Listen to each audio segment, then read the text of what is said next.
Hello everyone, and welcome to my pre-game discussion on Kuro no Kiseki 2, which will most likely be translated as Daybreak 2, Electric Boogaloo. They will most likely drop the Crimson Sin subtitle, as they did the same thing with Cold Steel 4, since that was originally called Cold Steel 4 The End of Saga, but they dropped the End of Saga and just called it Cold Steel 4. Anyway, I haven't even started, I'm already rambling. Jeez. Does that mean this is going to be a good time or not? I just wanted to make this video and just essentially share my thoughts on and different theories and things that I had in regards to, well, things that we saw in Daybreak, as well as things that we saw in the opening to Kuro 2 way back when, however many months ago that was. I wrote down a bunch of my thoughts essentially in the description. I used it as a journal for future me to reference should I ever bring the game up again before I played it. So I will probably just end up rehashing some of those ideas that I had in the video. I'll probably just quickly go over a bunch of them, try and rapid fire as many of them as possible, so I could finally just honestly jump right in. And yeah, this video is going to be, I should have said this at the beginning. This video is going to be, I'm just going to be all over the place, just like my buddy Kevin. We're just going to be two rambling rangers here out in the old Trails Wild West. But yeah, this video is going to be more of like a podcast style video that you can just kind of put off to the side and listen to. I'm not really going to do any fancy editing, not because I don't want to, but because I just, it's been long enough. I just kind of want to get into Kuro as soon as possible. Plus I have some video, a bunch of video ideas that I want to do for Kuro 2, which I guess I should clarify now. I thought it would be fun to essentially go through and do essentially these style of videos, but then of course when I play the game, I'm gonna be recording my gameplay and everything.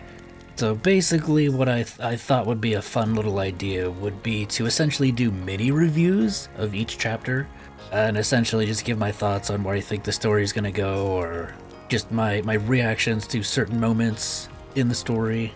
I just thought that could be a fun little idea. And that would be however many chapters the game is. So if the game ends up being like, if the game has like 4, and the intermission too. It's definitely going to have an intermission. All the Trails games have had intermissions since the Crossbow games, actually. So yeah, it would essentially be prologue, and then chapter 1 through however many there are, well, let's just say 4, the intermission, and then the finale. And then of course one big video encompassing the entire game, which will probably just end up being a review of the game. And yeah, I'm still very curious to see where this game goes and what it does, because I know it doesn't push the story forward much, as far as that's what I've heard from other people. I've heard it be compared to Sky the Third in terms of it's more focused on the characters instead of the story and sort of their interactions with each other. Which, I'm not gonna lie, that sounds pretty good to me. I know some people just want the story to progress. And I mean, if the story doesn't progress at all, I can kind of see how that would disappoint a lot of people. Which maybe is why Kai no Kiseki is ramping things forward as much as they are. I'm not gonna bring up Kai no Kiseki at all. Man, it's gonna be good. 90%. That just seems like a big jump in terms of completion. Okay, so where do I even start? Let me look at my timestamps. Give myself a frame of reference. Because of the whole stuff with Almada, we end up finding out that Van is the host of one of the 5 demon lords, and that's where he gets the ability to turn into to don his Grendel form, don the Nightmare, as it is said in the game. Which I really hope they keep that in the English version of Daybreak. So that then leads me to the second Grendel that we see, and the second mare, which is interesting. So then do all Grendels have a mare, or is it just Van and this other new character, who I surmised back then, the whole red and blue dichotomy, red is, blue is seen as good, red is seen as evil. Was this sort of the remnants of the demon lord that we defeated, in a sense, gathering what little essence it had left and creating a doppelganger or a clone of Van, sort of like an evil version of him? and that's running around and causing shenanigans. But then where would the red mare come from? Because mare was created by Marduk, and we still don't even know what mare is. I doubt we'll get any sort of inclination from the second game if she's sort of, in a sense, becoming possessed by some sort of higher, some form of like higher being is possessing her AI, or if it's some kind of effect of her being near Van, and she was sort of acting as a conduit between the Demon Lord or maybe the Beyond, and sort of speaking to Van through her. I really don't have any good guesses. There were multiple times where Mare was speaking, and it would sort of garble the words, and it did the same thing with, I forget the Holy Beasts of Earth's name from Cold Steel 4, but when he said his name, it was all garbled, and the lettering was all messed up, and you couldn't read it. It was sort of a name that was lost to time, essentially. Time. That has me thinking if it has something to do with the Septarian of time, because again, that leads back to, God, this really is just going to be me bouncing all over the place. Because, we still haven't found... We're going to run into a Septarian at some point.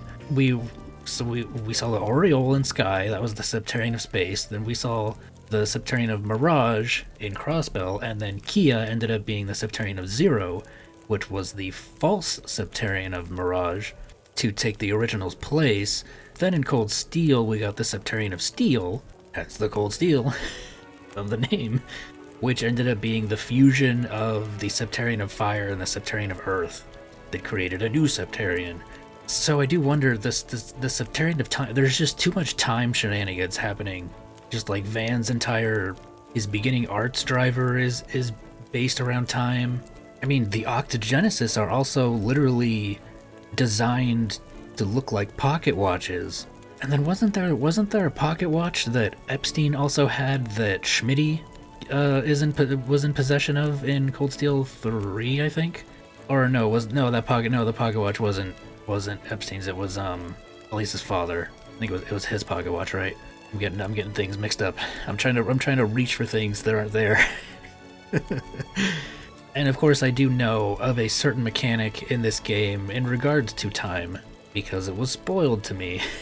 So there's even more time shenanigans.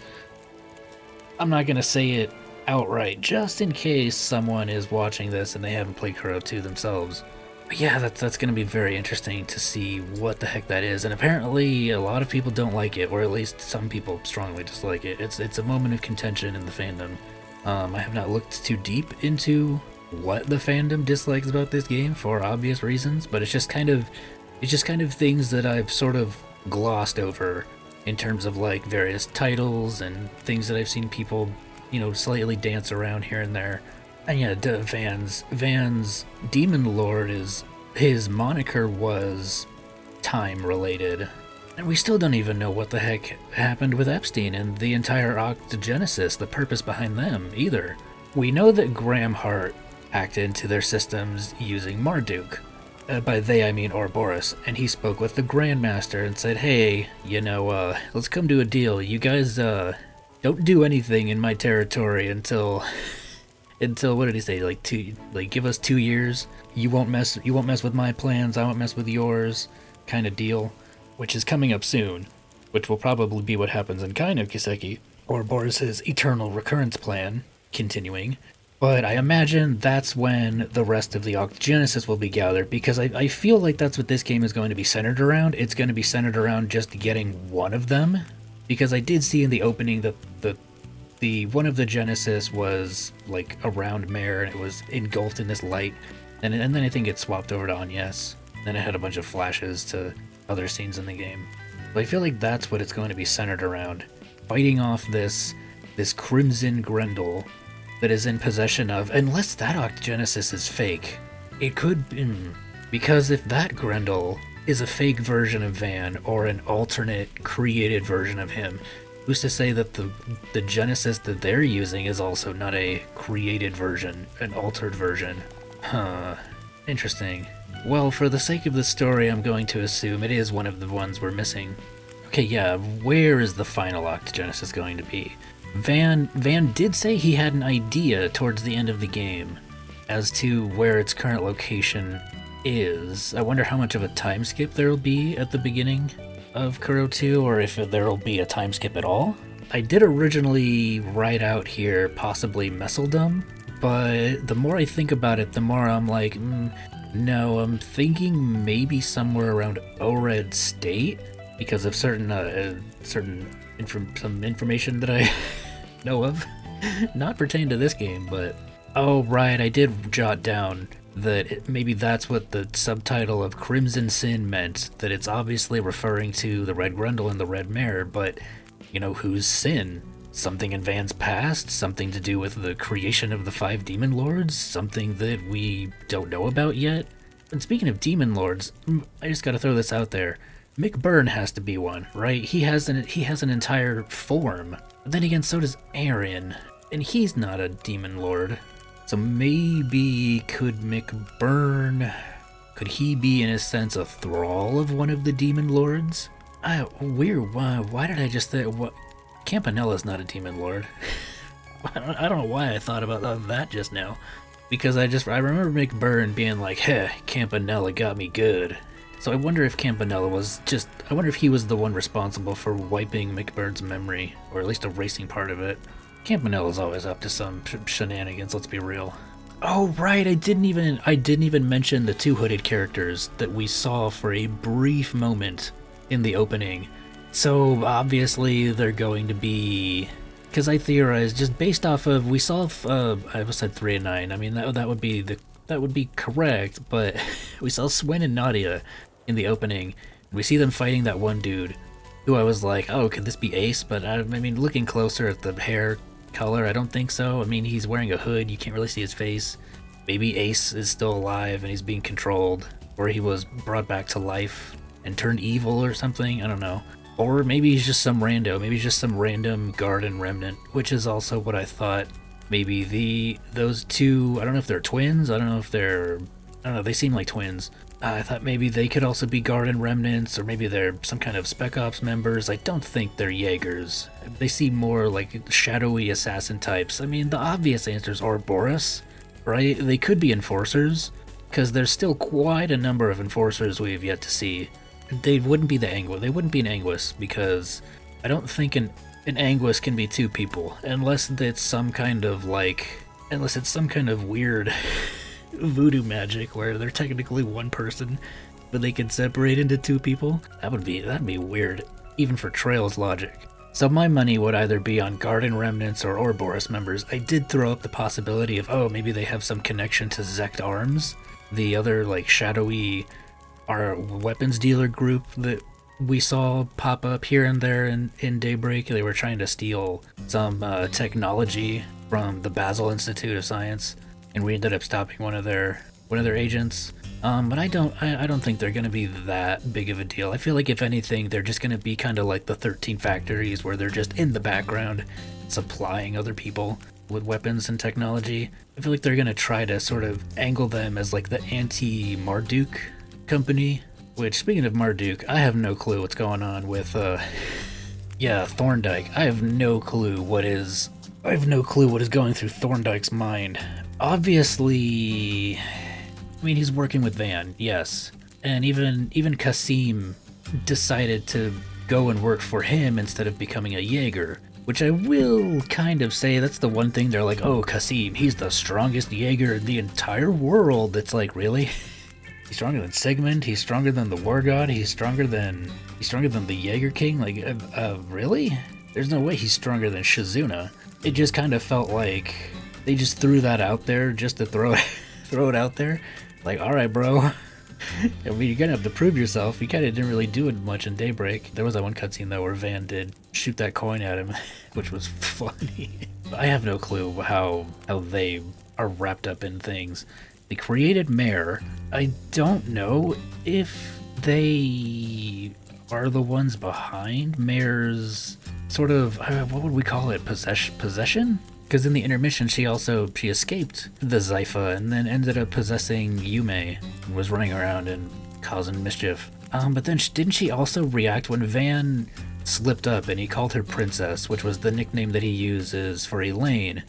Didn't she react to that? So if there's a demon lord, I wonder if there's a demon princess? I really am just throwing anything I can think of at the wall at this point. So I think it's time to move on, because I have nothing else to add in terms of Marduk.